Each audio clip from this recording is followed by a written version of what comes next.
Hello friends, welcome to our channel इतिहास हमारी नजर से।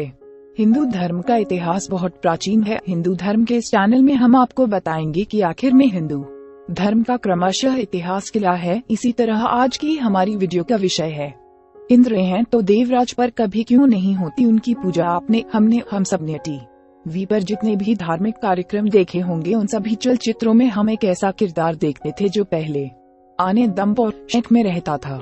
किसी को भी कुछ नहीं समझता था, पर कार्यक्रम के बीच में ही कोई असुर इनकी सिट्टी पिट्टी गुम कर देता था और ये त्राहिमाम करते हुए तीनों लोगों के द्वार पर मदद की गुहार लिए दौड़ते रहते थे। जी हाँ, अब तक तो आप समझ ही गए होंगे कि हमारा इशारा देवराज इंद्र की तरफ है। तो आइए आपको हम एक ऐसी कथा सुनाते हैं जो हमें उस श्राप के बारे में बताएगी जिसकी वजह से देवराज इंद्र की कभी पूजा नहीं हुई। एक समय की बात है, धरती पर एक गौतम ऋषि हुआ करते थे। अत्यंत ही ज्ञानी और योगी पुरुष। वो नगर के शोर शराबे से दूर जंगल में ध्यान करते थे। उनकी एक पत्नी थी जिनका नाम अहिल्या था। अहिल्या एक अत्यंत ही सुंदर और पूर्णतः पतिव्रता स्त्री थी। एक तपस्विनी के रूप में भी उनका चेहरा इतना जवान रहता था कि कोई भी उनकी सुंदरता पर मोहित हो जाता था। एक बार देवराज इंद्र गौतम ऋषि की कुटिया के पास से गुजरे, तब वहाँ उन्होंने अहिल्या को गौतम ऋषि की सेवा करते देखा। देखते ही एक क्षण में ही वो उन पर मोहित हो गए। धरती से वापस स्वर्ग लौटने के बाद भी इंद्र का मन अहिल्या पर ही अटका रहा। इंद्र के मन में अहिल्या को आलिंगनबद्ध करने की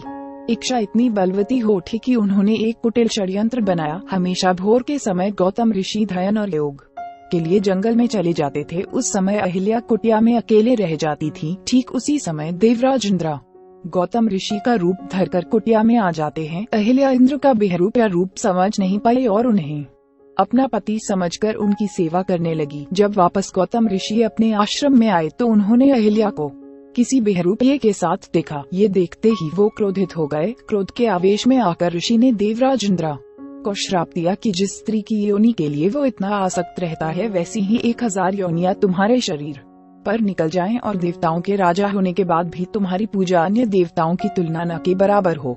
ऐसा सुनते ही इंद्र ने ऋषि के पैर पकड़ लिए और गिड़गिड़ाने लगा। गौतम जी को उस पर दया आ गई और उन्होंने इंद्र के शरीर पर उभर आई योनियों को आंखों में परिवर्तित कर दिया। पर उन्होंने अहिल्या को पत्थर की नारी बना दिया और ये कहा कि वो सिर्फ श्री राम के स्पर्श मात्र से ही वापस नारी का रूप पा सकेगी। आगे चलकर ऐसा ही हुआ और प्रभु श्री राम के स्पर्श से अहिल्या की मुक्ति हुई।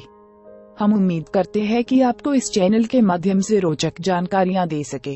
आप अपने सुझाव हमें कमेंट में भेजिए और अगर आप किसी कहानी या तथ्य के बारे में जानकारी चाहते हैं तो वो भी हमें कमेंट बॉक्स में भेजिए और हमारे चैनल को सब्सक्राइब करें। धन्यवाद।